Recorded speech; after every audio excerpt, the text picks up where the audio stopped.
panel about? This was the second major panel for day one, and we're looking at unleashing Africa's agribusiness potential.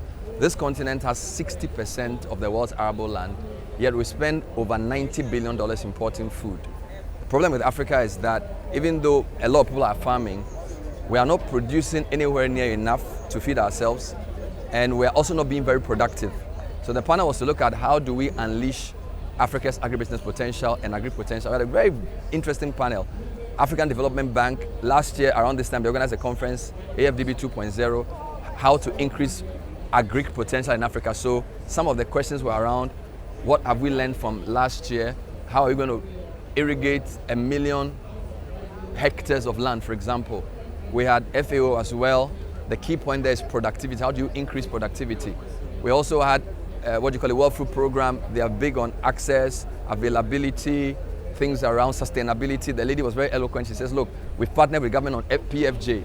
Minister Bernard Avle spoke about PFJ 2.0, moving away from just the subsidy to the sort of the barter arrangement with the farmers. Then, of course, we had a comment from RMG. They're also talking about market access, productivity, great stuff from the Senegalese. And then there was a very interesting case study involving the cocoa sector where the Côte d'Ivoire Ghana Cocoa Initiative, Alex, spoke about the importance of that. People used to pitch Ghana against Côte d'Ivoire, but now we're working together. We can raise the price, farmers will get better. And then to crown it all, Patricia Poku Diaby, who's like, you can call her the key person in value addition, plot enterprise. She talked about why we need a level playing field for value adders like plot as well. What do we need to prioritize going forward? A couple of things. We must transition from just production to productivity, very, very important. We must think about market access. So for example, the minister says the farm gate price of rice and maize has come down, but food inflation is still going up because the middlemen and women are still creating a bottleneck. So it's a big issue on market access.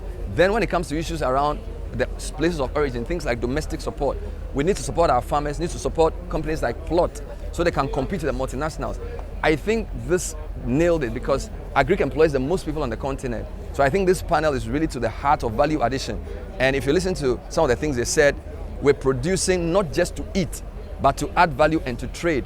And we can buy food from other parts of the continent. We are going to create a borderless continent. So lots of great things happening, lots of side discussions. If you've not yet, come for the next one. You learn a lot. Have a great time.